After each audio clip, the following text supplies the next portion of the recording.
स्वागत है हिंदी के नए वीडियो में। मैं स्वप्निल देशमुख आप सभी का स्वागत करता हूँ। आज हमें नया पाठ सीखना है जिसका नाम है बीज। ये पाठ भी है और कविता भी, यानी इस पाठ में आपको कविता भी दिखेगी और पाठ भी है और हमें इससे एक सीख भी लेनी है। तो शुरू करें? बिल्कुल शुरू करते हैं। किसी नदी के किनारे एक बीज पड़ा था। वह बहुत छोटा था। वहाँ एक चिड़िया आई। वह चोंच मार को बीज को खाने लगी। तब बीज बोला, रुकी रहो, जमीन में गड़ने दो, डाल पात होने दो, तब मुझे तुम खाना। चिड़िया चींची करती उड़ गई। एक दिन बाद पानी बरसा। पानी और धूप पाकर बीज में अंकुर फूटा।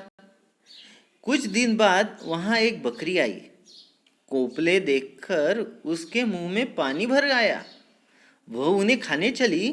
तब कोपल ने कहा, रुकी रहो, जड़ को गहरे जाने दो, पानी खाद खाने दो, तब मुझे तुम खाना।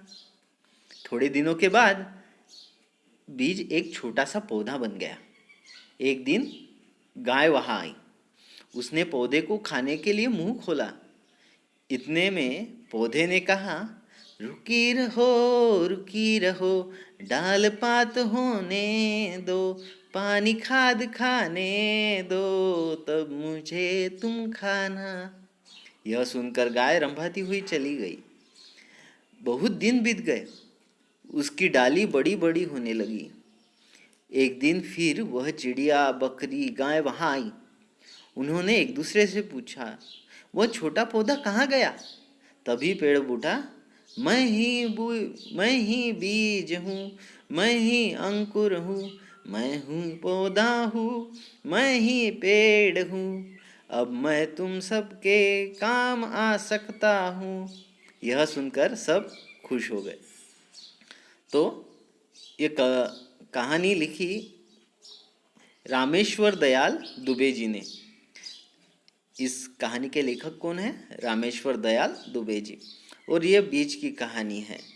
बीज अपनी कहानी खुद बता रहा है और हमें क्या सीख मिलती है इससे कि पेड़ लगाने चाहिए। हम हमेशा क्या करते हैं कि पर्यावरण का ध्यान नहीं रखते और पर्यावरण को नज़रअंदाज करते हैं और इसका जो परिणाम है वो हमारे शरीर पर पड़ता है। तो एक दिन नदी के किनारे बीज पड़ा था और बहुत छोटा था। चिड़िया खाने लगी। फिर बीज ने कहा कि मुझे मत खाओ, मुझे पहले डाल पात लगने दो और उसके बाद खा लेना। फिर पानी बरसा और उसमें अंकुर फूटे और फिर कोंपले देखकर, यानी हरे हरे जो पत्ते देखकर बकरी वहाँ आ गई। बकरी खाने लगी तो बकरी को भी बीज ने वहीं कहा कि मुझे अभी बड़ा होने दो। और उसके बाद वो पौधा बन गया। पौधे को गाय खाने को आई। तो इस प्रकार गाय को भी उसी ने बताया कि मुझे पेड़ बनने दो। और जब बहुत बड़ा पेड़ बन गया तो उसके नीचे गाय भी छांव ले रही है, चिड़िया भी टहनियों पर अपना घोंसला बना रही है और बकरी भी आराम से चल रही है। यानी इससे हम क्या सीख मिलती है कि जीवन में अगर हम कोई चीज़ संजो के रखें तो उसका परिणाम जो है, परिणाम हमें हमेशा बहुत अच्छा मिलता है। तो हम जो पेड़ है, पौधे हैं, उनका ख्याल रखेंगे आज से। ठीक है?